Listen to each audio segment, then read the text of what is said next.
Sponsor pala ni Krista yung nakaaway ni Idol Mikoy nung nakaraang live niya. Po sa ating lahat, Kuya Earls.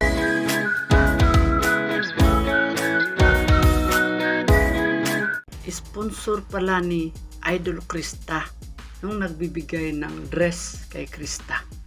Siya po mismo, mga idol. Oo, tama kayo mga idol. No?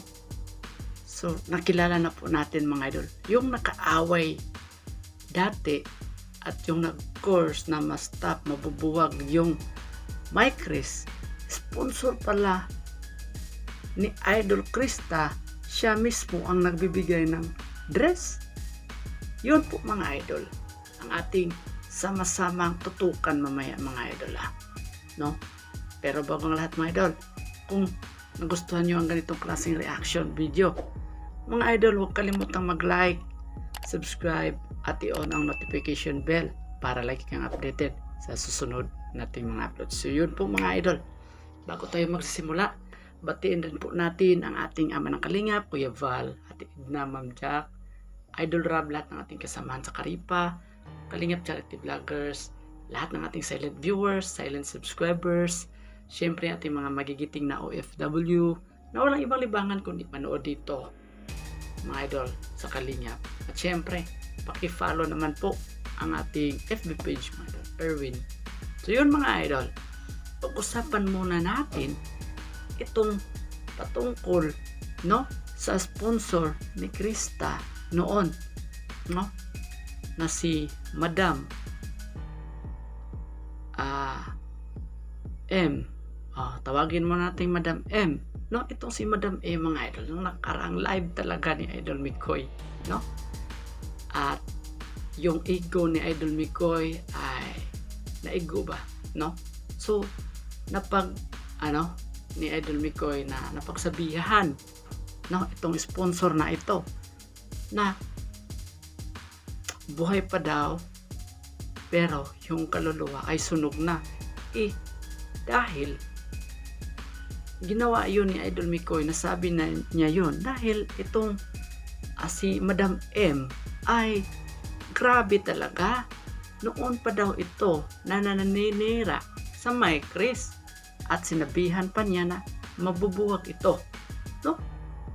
Kung sa palagay niyo mga idol, comment down below mga idol, no, kung ganitong klaseng sponsor mga idol at talaga bang ating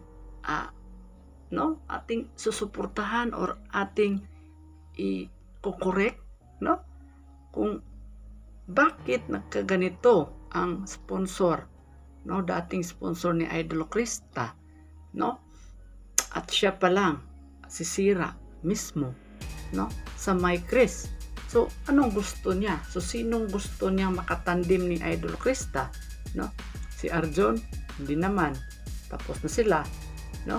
At yung bagong isa, yung ni Idol Bishi, hindi naman sila bagay. So anong gusto nito ni Madam M, no? Anong gusto na makapartner niya si Idol Krista? Siguradong noon pa ay naninira na sa Mike Chris. So meaning mga idol ay itong si Madam M ay walang gusto ni Idol Mikoy na gustong makatandem si Idol Krista, at ito nagwagi si Madam M na totoo. Natotoo ang kanyang sinasabi noon na susunod daw na mabubuwag ang Mike Chris. So yun mga idol, no, natamaan dahil sa mga taong walang ibang ginagawa kundi paninira. So yun mga idol, na desisyonan ni Idol Rob na tapusin muna ang Mike Chris, stop muna sa ngayon dahil sa mga ito. So meaning mga idol, ang mga naninira pala mga idol nasa loob lang ng community. Example dito sa Mike Chris. So nasa Mike Chris community, yung iba ay nagpapanggap. So yung iba ay walang gusto sa lalaki. yung iba ay walang gusto sa babae.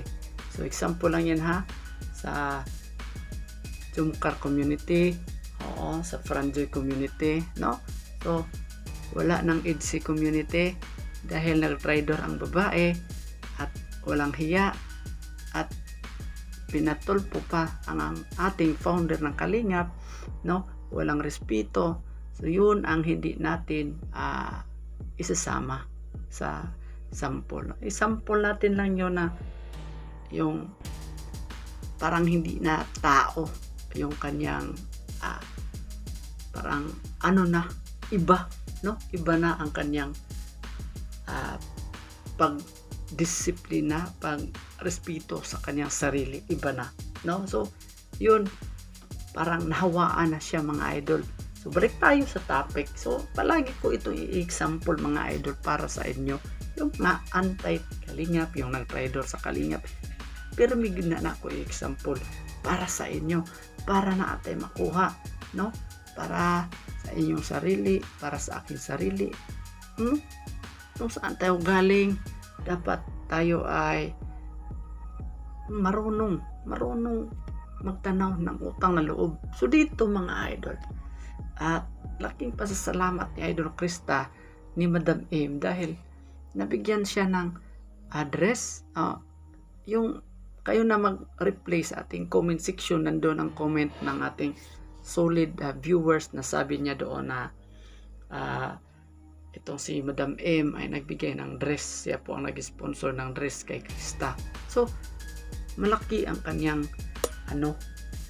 galit ni Idol Mikoy. O bakit? Wala namang masama ginagawa si Idol Mikoy, mga idol, no? So dito kay Madam M, no, ay opinion niya yon at posibilidad na gusto niyang sirain talaga ang Mike Chris, at ito nagkatotoo, no? Na-stop muna at yun mga idol.